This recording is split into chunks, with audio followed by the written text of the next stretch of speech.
The corridor outside the east dining room was not meant to be a place of consequence. It was a working passage, stone-flagged, lit by a single candle bracket near the servants' stair, and at 8 o'clock on a November evening, the house party guests were all still at the table behind the closed door, where the sound of silver and male laughter carried faintly through the oak. Nell Hargrove had chosen this route precisely because it was quiet. She had Tobias Caro's small hand in hers, the boy already half drowsy from the warmth of the dining room where he had been permitted to sit for the soup course, and she was steering him gently toward the back stair when the dining room door swung open. Sir August Vane filled it. He was not a large man, but he took up space the way very drunk men do. Shoulders too far back, feet finding the floor with more deliberation than the task required. He held a glass that was miraculously still half full, and his eyes, when they found Tobias, lit with the particular pleasure of a man who has had an idea he considers amusing. "The young Duke," he said, too loudly for a corridor. "Come back, boy. I was about to show Pemberton that trick with the coins." Tobias's hand tightened on Nell's. She felt it through her cotton glove, the small contraction of his fingers, and she stepped forward. Not dramatically, not with any show of feeling. She simply moved so that she was between Sir August and the child, her back to Tobias, her face turned up to the baronet's florid one. And she said, in a voice that did not waver, "Master Caro has been excused for the evening, Sir August. The Duke's instructions." August's eyes dropped to her. He registered the plain, dark gown, the white cap, the stillness of her hands at her sides. He registered, in other words, that she was no one. "You're a maid," he said. "I am, sir," she said, "and Master Caro's escort to bed. I would be grateful if you'd allow us to pass." He weighed this. The glass tilted in his hand. Behind her, Nell could hear Tobias's careful breathing, very quiet, the way children breathe when they are trying to be invisible. She did not move. She kept her eyes on Sir August's face, and she waited. With the patience of someone who had waited through worse than this. And after a moment that stretched considerably longer than it needed to, the baronet made a sound between a laugh and a sigh, and stepped back inside the dining room. The door closed. Nell turned and placed one hand at Tobias's shoulder and guided him toward the stair. His feet found the first step, and she kept her hand there, lightly, until his breathing eased into something more regular. And she did not look up at the gallery landing above. She would not have seen him there regardless. The landing was unlit. What happened in that unlit passage above the east corridor was not, in the end, the sort of thing one could explain simply. Edward Caro, Duke of Ashbrook, had left the dining room through the gallery entrance 3 minutes before Sir August's departure from it, the beginning of one of his customary withdrawals from a social gathering that had run too long. He had stood at the gallery railing in the dark, one hand resting on the carved balustrade, and he had watched the entire length of the scene below. He had watched the maid step forward. He had watched her hold her ground. He had watched Tobias's hand release hers once the baronet withdrew, and he had watched her guide the boy to the stair with that quiet, unremarkable steadiness, as though what she had just done required no accounting, no acknowledgement, no reward. He stayed at the railing for some time after the corridor was empty. If you have ever watched someone do a thing with complete disinterest in being seen doing it, you will understand what he felt then. It was not the small thing that caught him. People stepped between children and inconvenience all the time.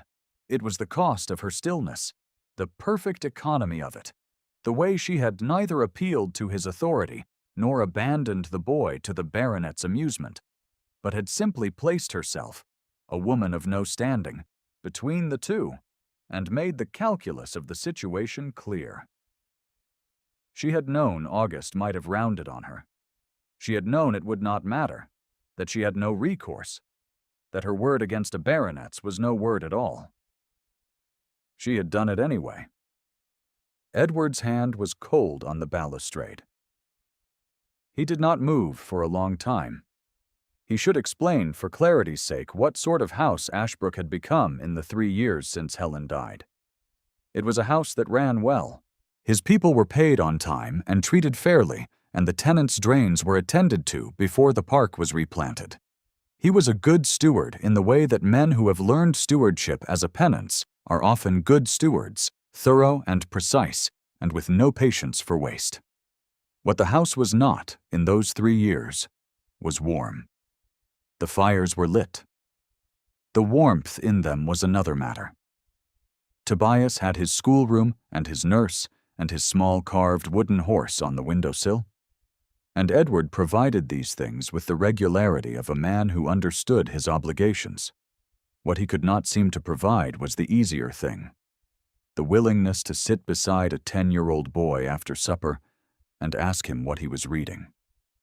The capacity to enter a room where someone he loved might look at him with the expectation of comfort and not find it in him to deliver.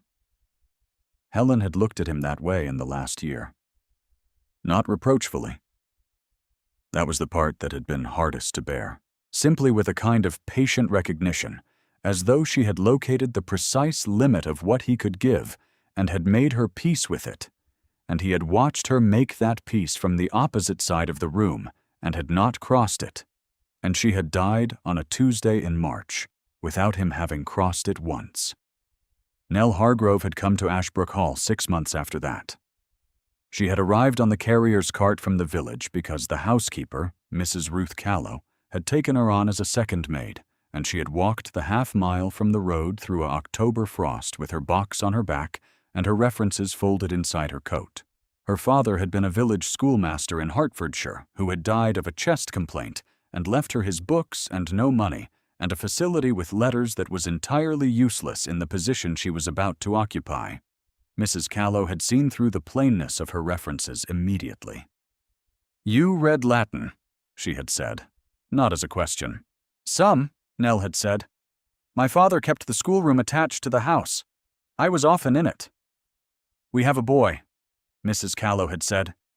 "He is 10, and he has not smiled properly since his mother died. The nurse is adequate, but she does not read. If you find yourself with half an hour in the evenings, and he happens to be in the corridor, I have no objection to you reading to him." Tobias had been in the corridor that first evening.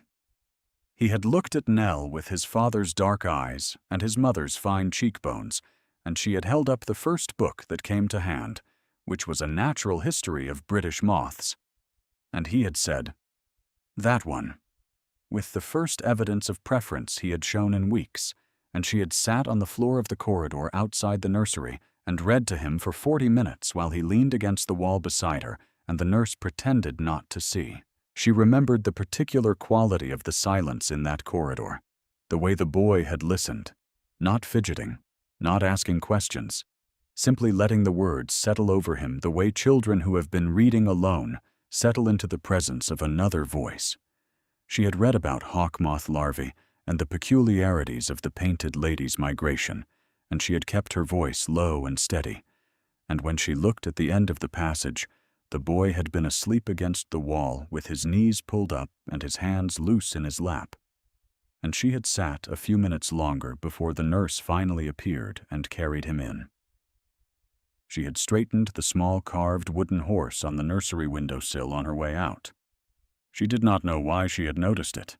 It had been listing toward the glass, and she had righted it without thinking, and by the time she had reached the servant's stair, she had forgotten she had done it. And it was only later, much later, that she would understand the significance of small acts performed without thought of return. That had been 5 months ago.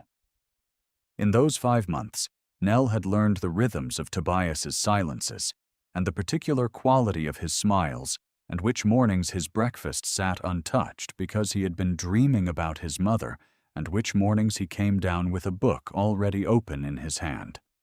She had learned the names of every moth in that book, and had found 3 others of a similar kind in the estate library, which she had borrowed with Mrs. Callow's permission and returned every morning before the house was fully awake.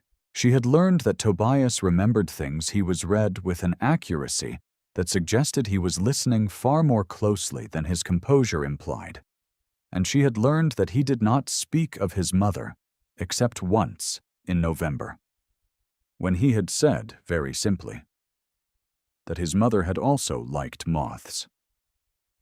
And Nell had said that she was glad to know it. And that had been the whole of it. And he had seemed satisfied. She had not met the Duke more than 4 times. He moved through the house at hours that suggested deliberate arrangement, and when she passed him in the gallery or the hall, she stepped aside and lowered her eyes, and he passed her without acknowledgement. And that was the whole of what existed between them. Until the corridor, and the dark landing above it, which she did not know existed in the form it did. The morning after Sir August's performance in the corridor, Nell was informed by a footman that she was wanted in the blue drawing room. The summons was not from the Duke. It was from Lady Dorinda Flint, who had arrived at the beginning of the house party with a portmanteau and the settled authority of a woman who believed she was doing the universe a service by involving herself in its arrangements. She was the Duke's aunt on his mother's side, 60 years old and handsome in the manner of women who have never doubted their right to direct traffic from the center of any room. She had brought Miss Cecily Pemberton with her, the daughter of a Devonshire baronet, a girl of 24 with ash-blonde hair and a complexion that was frequently compared to alabaster by people who meant it as a compliment. Miss Pemberton was in the blue drawing room when Nell arrived, and her presence there was itself a variety of dismissal. Lady Dorinda spoke without turning from the window. "You caused a scene last evening." Nell folded her hands in front of her. "I escorted Master Carow from the corridor, my lady."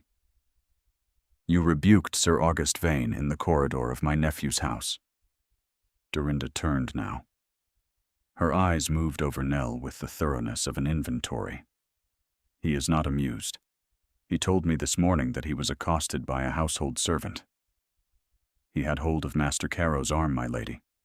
He was being playful. He was frightening the boy, my lady." The pause that followed this had a quality Nell recognized. She had heard it before in other houses, that particular silence that forms when a woman of no station speaks a truth. A woman of considerable station would prefer to remain unspoken. Lady Dorinda said softly to Miss Pemberton, "She is only a maid. She does not understand that certain allowances are made for certain guests." Miss Pemberton's eyes settled briefly on Nell with the expression of someone looking at a piece of furniture that has been placed inconveniently. She said nothing. "You will make no further difficulty," Dorinda said. "Sir August has agreed to stay through Friday. I will not have the party disrupted again." "Yes, my lady," Nell said. She left the room with her hands still folded and her face composed. She did not think about what had just been said to her. She was good at not thinking about it, which was a skill developed through years of practice in houses where thinking about it had served no purpose. She thought instead about the small carved wooden horse on the nursery windowsill, which she had set back 3 times after Tobias knocked it into the corner in his sleep. She thought about the morning light on Tobias's face when he finished a chapter. These were the things that sustained her here, and they would sustain her a little longer. And then she would find another position somewhere, and start again. She did not see the Duke until the afternoon. He was coming down the main stair as she was crossing the hall below with an armful of clean linen, and he stopped. She stopped. He looked at her for a moment with no expression she could name. Then he said, "Miss Hargrove." She nearly missed the step she was on. He had never used her name. "Your Grace," she said. He descended the remaining 3 steps slowly. He stood in the hall at a distance that was entirely proper and entirely too close. And he said, still in that even, uninflected voice. "Mrs. Callow tells me Master Caro slept through the night." "He did, Your Grace." "That is good," he said. He looked at her for one more moment. Then he nodded, very slightly, and walked on. And Nell stood in the hall with the linen growing warm against her chest, and her pulse doing something she could not immediately account for. She replayed the exchange 4 times before she reached the linen room. She had been addressed by her name. She had been spoken to, not passed. She had been the object of a sentence he had chosen to construct and deliver in a space where he might have passed her as he always had. With his gaze at middle distance and his coat brushing the air she stood in without acknowledgement. She did not know what the exchange meant, and she told herself firmly that she was not in the business of knowing what exchanges meant when they occurred between dukes and maids in entrance halls, and she set the linen in the press and smoothed it and went about the rest of her morning with the focused economy of someone who has decided a thing and intends to hold it. She did not examine it. She was, at that point, good at not examining things. He found her in the gallery that evening by accident, or what he told himself was accident, though he had not taken the gallery passage in 2 years, and the route he had chosen that evening required it for no practical reason. She was standing at the east window with a book, reading in the last of the gray afternoon light, her back straight, her coat plain against the rich tapestry of the wall beside her.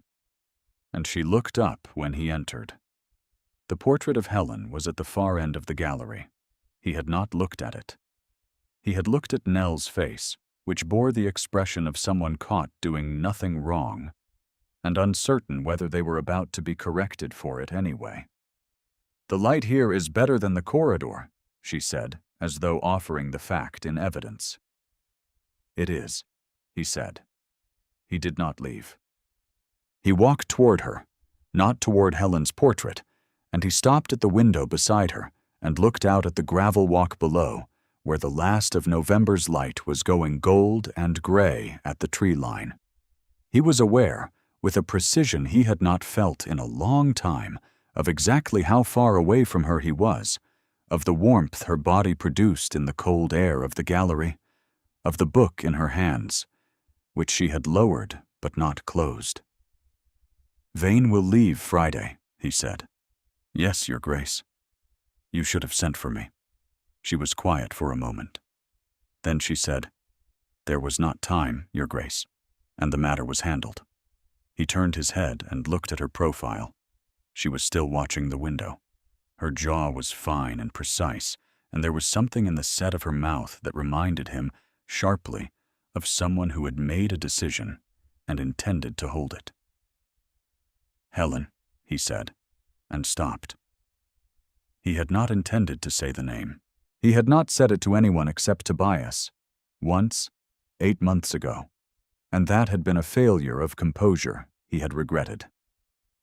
Nell turned her face toward him slowly. Her eyes were brown, the particular warm brown of fire-lit rooms, and they held the question she was too careful to ask. "My wife," he said. "She is in the gallery." He looked then at the portrait. Helen in her white gown, 23 years old, the year they married. Painted from a distance, which had been his preference, and he had told himself for 3 years that the distance was a technical choice. "She was kind," he said. "She deserved more warmth than I knew how to give her." The word sat between them, heavy and specific. He had not said it before, to anyone. He had carried it the way one carries a stone one cannot put down, because putting it down would require acknowledging the weight. Nell said very quietly, "I am sorry for your loss, Your Grace." He nodded. He did not move away from the window, and neither did she. And after a moment he said in a different voice, lower, the tone of a man issuing a command that costs him something. "Come down from the corridor when you need to. Bring the boy through the main hall. I will instruct the footman. Your Grace, I am only a maid. I would not presume. I know what you are, he said. Come through the main hall. She closed her book. Her hand was very still on the cover, and he saw it steady itself there. The deliberate control of it. The same economy she had shown in the corridor the night before. He wanted, with a thoroughness that alarmed him, to put his own hand over it. He did not. He left the gallery the way he had come, and did not look again at Helen's portrait. And if his steps were slower on the stair than they usually were, there was no one there to mark it. If you are watching this, and you felt that gallery scene settle into your chest the way it settled into mine, leave a word below. Stories like this one survive because people who felt them said so. The week that followed was not kind to Nell. Sir August, nursing his grievance with the single-mindedness of men who are rarely contradicted, had contrived several conversations with Lady Dorinda, in which the corridor incident grew in the retelling. By Thursday evening, it had become an episode in which a household servant had placed herself between him and the heir, had spoken out of turn in front of multiple witnesses, and had shown a disrespect to a titled guest that reflected poorly on the establishment.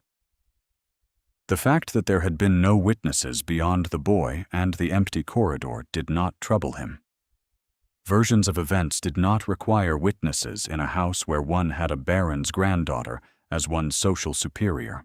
Lady Dorinda brought the revised version to the dinner table on Thursday with the elegance of someone passing a salt cellar. I have been thinking, she said, when the claret had been poured and the soup removed, about the management of the household staff. Certain liberties have been permitted that perhaps require a firmer hand. Edward said nothing. He sat at the head of the table with his wine glass untouched and his face unreadable, and he watched Sir August receive this as validation, with the small, self-satisfied adjustment of a man whose complaint has at last found purchase. The maid, August said, with the offhand relish of someone who has been saving the phrase, who intervened in the corridor the other evening. Only a maid. But she has been permitted to go about the house as she pleases. It sets a poor example. Miss Pemberton's eyes moved to the Duke's face and then away, an assessment so quickly made as to be almost invisible. Lady Dorinda said, I intend to speak with Mrs. Callow tomorrow. I believe the arrangement she has in place regarding the boys' evenings should be reconsidered. Edward's hand was still on the table beside his glass. He said, You intend to speak with Mrs. Callow about what, precisely? Dorinda met his eyes. There was a brief silence. About the nursery arrangements, dear boy. Nothing more. I see, he said. The dinner continued. Edward ate without appetite and said very little more, and Miss Pemberton played the pianoforte beautifully after supper, and Lady Dorinda watched her nephew's face for signs of the appreciation she had been engineering this entire fortnight, and found none that satisfied her. What she did not observe, because she was not looking in the right direction, was that Edward had left the drawing-room 20 minutes before the party broke up. He found Mrs. Callow in the linen passage. Lady Dorinda, he said without preamble, has said something about changing the nursery arrangements. Mrs. Callow looked at him with the steadiness of a woman who has served a house long enough to know when the man at the head of it is asking a question he has not quite brought himself to ask directly. She spoke to me this afternoon, Mrs. Callow said. She suggested that Miss Hargrove's evenings in the nursery corridor were a disruption to the household's management. And what did you tell her? I told her I would convey her concern to you, Your Grace. He was quiet for a moment. Then he said, Miss Hargrove is not to be interfered with. Yes, Your Grace. He started to go, then stopped. He stood in the linen passage with his back to Mrs. Callow for a moment that stretched long enough to carry weight. She intends to leave, he said.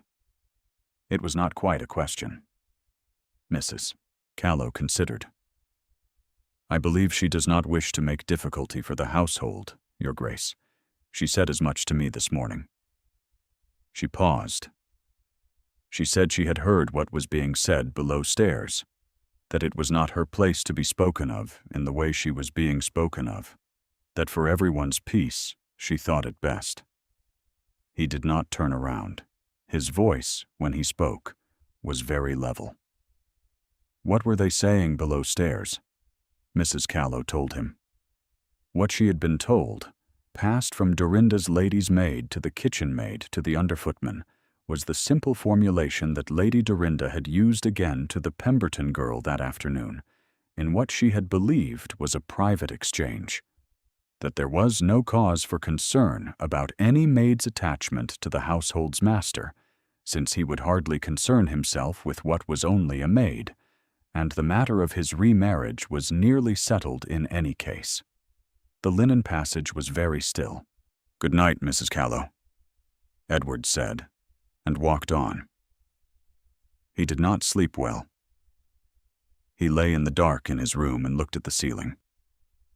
And he thought about the gallery window, and the quiet steadiness of a hand on a book cover, and the particular economy of a woman who placed herself between a drunk baronet and a frightened child with no certainty of protection and no expectation of recognition. And he thought about Helen, who had deserved more warmth than he had known how to give. And he thought about whether the distance he had maintained since Helen died was grief or cowardice, and he did not arrive at a comfortable answer. He rose at 5 in the morning and went to Tobias's room, which he had not entered without a specific errand in 2 years. The boy was asleep, his face soft in the way children's faces are only in sleep. The book he had been reading slid off the pillow onto the counterpane. Edward stood in the doorway for a long time. Then he went in, quietly, and set the book on the bedside table, and stood beside his son's bed in the gray morning light. The carved wooden horse was not on the windowsill. He searched for a moment before he found it in the corner of the sill, where it had rolled, and he picked it up without thinking, and held it in his palm. Small, light. One of the ears was worn smooth where Tobias had rubbed it 1,000 times as a younger boy. Edward had forgotten the horse existed. He had a faint memory of buying it at a country fair the year Tobias was 3, Helen laughing beside him, and he had not thought about that afternoon in 3 years.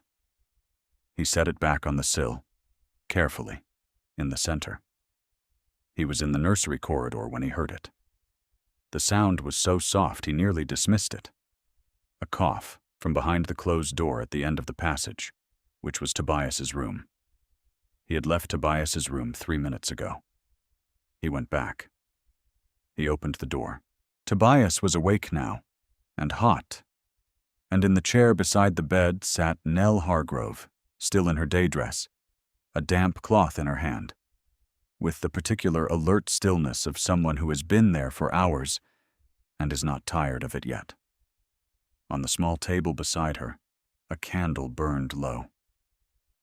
She looked up when he entered. There was no alarm in her face, no guilt, nothing but the steady brown-eyed attention he had seen in the gallery. And she said, very quietly, so as not to disturb the boy, "He came down feverish at midnight. It is not severe. I believe it will pass by morning." "You stayed," he said. "Yes, Your Grace." "Through the night." "He did not want to be alone," she said. "He is better now. I was going to fetch Mrs. Callow at first light." Tobias said without opening his eyes. "She read me the moths." Edward stood in the doorway of his son's room and looked at the woman in the chair by the candle, and the boy under the counterpane, and the worn wooden horse on the sill. And something that had been held at a specific and deliberate distance in him for 3 years, Tudritz. He did not speak for a moment. Then he said to Nell, "Go to bed. I will sit with him." She stood, relinquishing the chair with the same quiet economy with which she did everything, and she passed him in the doorway at a distance that was proper and entirely too close, and she was gone down the corridor before he had time to look for anything in her face. He sat in the chair she had vacated. It was warm from her. Tobias said drowsily, "She straightens the horse when it falls in the night." "I know," Edward said. He did not know why he had said it. He had not known 5 minutes ago. He knew it now, with a certainty that had nothing to do with sentiment and everything to do with having finally looked at something that had been in plain sight for 5 months. He sat beside his son until morning. And when the boy's fever broke at 7 o'clock, and he slept deeply and easily, Edward went down and dressed and waited for the breakfast room to fill. There are mornings in old houses when the light comes through the windows at a particular angle and makes the room look as it might have looked 100 years ago, all stone and gold, the silver on the table catching it. The fire just settled from its morning building. The breakfast room at Ashbrook was that kind of room at that kind of hour, and the guests came down in ones and twos, slightly subdued after the previous evening's extended supper, and took their places. Lady Dorinda came down last, with Miss Pemberton on her arm, and took the chair at the Duke's right hand that she had occupied since the beginning of the fortnight, with the comfortable authority of a woman settling into what she considered her rightful place. She said, setting her napkin, "I had a word with Stern last evening. He agrees that the timing is favorable. I thought we might discuss the settlement formally this morning, if you are agreeable, and then we can announce before the party departs Friday."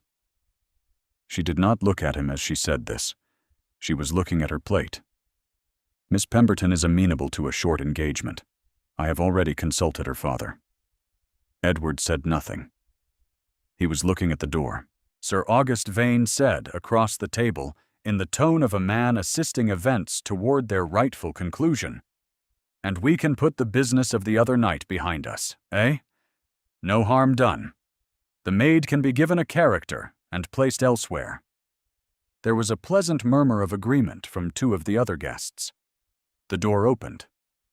Nell came through it with a small pitcher of cream for the sideboard, because Mrs. Callow had asked her to bring it, and she had not yet been told she was dismissed, and she was not in the habit of leaving tasks undone. She crossed the room with her eyes on the sideboard, set the pitcher down, and turned. The entire table was looking at her. She understood in that moment what she had walked into. She understood it the way one understands a tide. She straightened her back. Edward pushed back his chair and stood.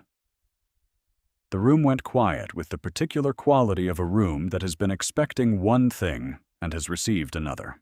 Lady Dorinda's hand was still, her fork suspended. Sir August blinked. Miss Pemberton's expression did not change, but something behind it did. Edward crossed the breakfast room in 3 strides and stood before Nell and said, clearly, in the voice that had spent 2 years not saying things, "Miss Hargrove is under my protection. She leaves with no one." Nell's hands were very still at her sides. Sir August said, after a moment, "I beg your pardon," in the tone of a man who genuinely requires repetition. "She remained with my son through the night," Edward said, "while this house slept." He did not raise his voice. He did not need to. "There will be no announcement this morning or any other morning regarding a settlement that has never been proposed to me, and any guest who has made this woman the subject of commentary will oblige me by remembering that she is under this roof at my invitation and not theirs." Lady Dorinda set her fork down. Miss Pemberton looked at the window. Mr. Aldous Stern, who had been very quiet in the corner with his coffee, made a small sound that might have been approval and returned to his cup. The room was entirely still. Then one of the younger guests, a pleasant young man named Halford, who had been watching proceedings with wide eyes, cleared his throat and reached for the toast, and the sound of it broke the silence open. And slowly, unevenly, The room resumed. Lady Dorinda looked at her nephew's face for a long moment. She was a woman who had been confidently wrong in a very specific way, and she was intelligent enough to recognize the fact now that it had been presented to her with this degree of clarity. She said nothing. She picked up her fork and she ate her breakfast, and that was its own kind of recalibration. Edward turned back to Nell. She was looking at him with the brown-eyed directness she had turned on Sir August in the corridor, the same steadiness, the same absence of performance. And he thought, with a sharpness that sat behind his sternum, that she had stood in the same place twice now, between his household and a force that meant it harm, and both times she had done it without expecting anyone to see. He said quietly, for her alone, "I saw it all." She did not ask what he meant. She knew. He said, "Come to the morning room when you are able." She came at 9:30. The morning room was east-facing, winter bright, the windows looking out on the gravel walk where the frost was lifting from the ground in slow silver sheets. Edward was standing at the window when she entered, and he turned, and for a moment, neither of them said anything. He had taken the carved wooden horse from the nursery windowsill that morning, and he did not know entirely why, except that it had seemed to belong in his hand. He held it now, and he looked at it, and then he held it out to her. She looked at it for a moment. Then she looked at him. "I used to buy him things at the country fair," he said, "and then not know what to do with them once I had given them. Helen said I bought them because I wanted to learn how to give, and had not yet learned it." He paused. "She was right about most things." Nell said, "She sounds as though she was a good woman." "She was," he said. "She was patient with me when she should have had warmth instead. I have been trying to understand the difference." Nell's hands were folded in front of her. She said after a moment, "Warmth is not a supply, Your Grace. I do not think it is something one runs out of and must spend carefully." He looked at her. He said, "No." He closed the distance between them and held out his hand, palm up, the small horse resting on it. And she looked at him for a moment with something in her face that was not quite belief, and not quite hope, but was the tentative arrival of both. And she put her hand in his. She had never been chosen. She had been useful, and she had been overlooked. And she had been steady in the way of people who have learned not to require anything. And she had accepted the terms of her own invisibility with such thoroughness that she had stopped noticing them, the way one stops noticing a cold room after long enough inside it. He said very quietly, "Nell." Not Miss Hargrove. Her name, which he had said to himself 100 times in 2 days, and not permitted himself to say aloud until now. The sound of it in his voice was something she had not known she was waiting for. "Your Grace," she said. And then, "Edward." Neither of them spoke for a moment after that. The fire was burning steadily behind them, and the frost outside was giving way to the clear, pale light of a November morning, and the house was quiet above them, the guests at their packing, the household going about its measured business. And through the ceiling, Tobias was almost certainly awake by now, and looking for his wooden horse. Edward carried it upstairs himself. Nell walked beside him in the corridor, at a distance that was proper and entirely too close, and at the nursery door she stopped, and he went in, and she heard the boy's voice lift with a brief, uncomplicated pleasure, and she stood in the corridor outside with her hand against the wall, and she let herself feel it. Finally, the warm, solid fact of it, the reality of being in a house that had turned its face toward her. The house party departed on Friday as planned. Sir August Vane made his farewells with a brevity that suggested extensive editing had occurred, and Lady Dorinda, to her credit, paused on her way to the carriage and turned back to where Nell was standing near the door, and looked at her for a long moment, and said quietly, "You have more sense than I credited you with." She did not wait for an answer, which was just as well, because Nell did not have one prepared. Miss Pemberton's carriage went first, and the wheels on the gravel were the last sound of that particular chapter. The winter came down on Ashbrook properly in December, snowfall on the morning of the 20th softening the stone and the bare trees and the long gravel walk, and by Christmas the solicitor Stern had returned twice, once for the estate business and once for another matter entirely, and the banns had been read in the village church to a congregation that had a great deal to say about them, and said it with pleasure.